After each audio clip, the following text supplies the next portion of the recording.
Enceinte, cette femme a été fusillée par un monstre. Seulement, elle fait des efforts surhumains pour survivre jusqu'à savoir qui est l'auteur du crime. La réponse est surprenante et effroyable. Relayé par The New York Post, ce fait divers montre que les auteurs de féminicides ne sont pas toujours ce qu'on croit.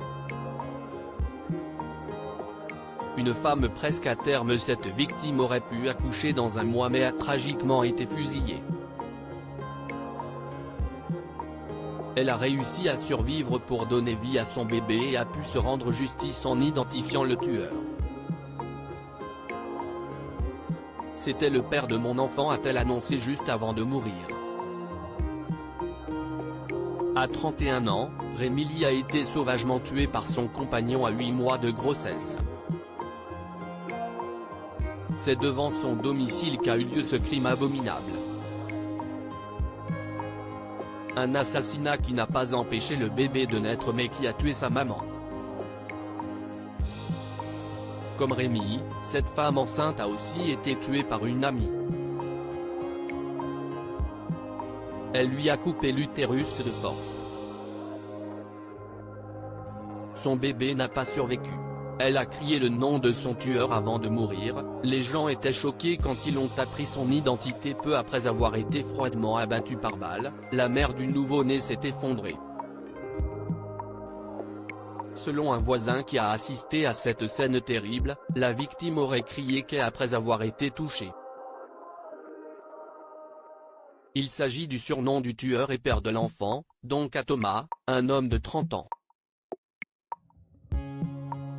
Ce criminel s'est rendu à la police après la mort de Rémy. Pour tuer sa compagne, il a attendu près de 3 heures dans son parking. Des informations écrites dans le rapport de police pour relater le déroulement du crime.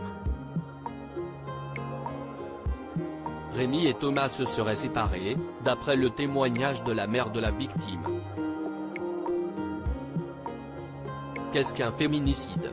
Cette terminologie apparue à la fin d'un XXe siècle désigne tous les homicides en raison du sexe féminin de la victime. Cité par l'ONU Femmes, l'Office des Nations Unies contre la drogue et le crime catégorise 11 types de féminicides. Parmi eux, un meurtre des suites de violences conjugales, un massacre misogyne, un crime d'honneur, un assassinat relatif à la dot d'une femme, un crime en raison de l'orientation sexuelle ou amoureuse d'une femme, un infanticide, un meurtre après accusation de sorcellerie, ou une mort par mutilation génitale. Toujours selon le même organisme, les morts liées aux violences domestiques sont motivées par 10 mobiles, le plus fréquent étant les disputes, la séparation, la maladie ou la vieillesse, les troubles psychiatriques ou dépression, la jalousie ou encore les difficultés financières. Bien que peu quantifiés, d'autres mobiles incluent la violence ou des raisons inconnues. Cette femme a eu une belle revanche sur une tentative de féminicide en se présentant à ses propres funérailles. Un plan qui a mal tourné pour le criminel. Une histoire similaire comme le crime qu'a subi Rémy, il existe de nombreux faits divers impliquant le meurtre d'une épouse enceinte. C'est le cas pour cet homme du Colorado dont l'histoire a été relayée par la BBC. Il a commis 3 assassinats, celui de sa femme et de ses 2 enfants. Cet accès de rage a succédé à l'annonce de séparation de sa femme Shannon Watt, une jeune victime de 34 ans. Le criminel a ensuite étranglé ses filles de respectivement 3 et 4 ans. Féminicide. Un phénomène international croissant relayé par nos confrères de la RTBF, ces chiffres sont alarmants. D'après des données compilées par des chercheurs sur 13 mois aux États-Unis, 135 des victimes sur 150 meurtres étaient des jeunes filles. Parmi les mobiles invoqués par les coupables dans les enquêtes, les plus récurrents sont une annonce de rupture, une dispute ou un conflit lié à une grossesse. Selon les chercheurs qui ont étudié 2000 homicides, les filles sont plus exposées au risque de meurtre en cas de rupture ou de jalousie.